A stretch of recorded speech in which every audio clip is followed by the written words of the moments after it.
Okay, Mille og Katrine. Min er mest realistisk. Nej, min er mere... Ja, man kan røre ved min.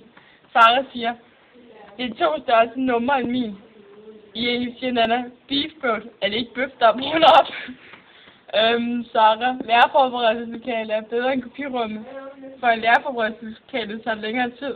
Katrine siger Jesper, hvad Jesper, jeg har ikke gået nok i et fysiklokale. Så siger Tina, hey, hvordan ser jeg lige ud i et fysiklokale? Mille siger, jeg rører ikke mænd. Vel Jesper? Sarah siger, jeg har ondt i min ryg. Og så siger Jesper, prøv en anden stilling. Og hvad skal vi mere sige? Laura spørger Jacob, hvad hedder din hund? Jeg svarer, hundemad!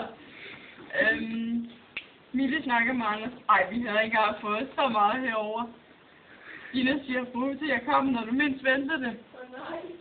Mark mangler kopier i engelsk. Jamen, jeg har ikke fået noget. Men jeg har ikke fået noget. Mille vil ikke sige noget en dag, så hun skrev på et stykke papir. Undskyld, har glemt en tonatus. Så har jeg en lineal med. Jo, vi har også lidt i den her. Længere ned. Ja, det her. Nej, stop, siger Jesper. Så siger Mille, er det rigtigt, det jeg gør? Også den her, den er god. Okay. Anders spørger, og hvilken tekst det er så? Han sidder med en læseprøve i hånden. Sarah siger, den med haven! Åh nej.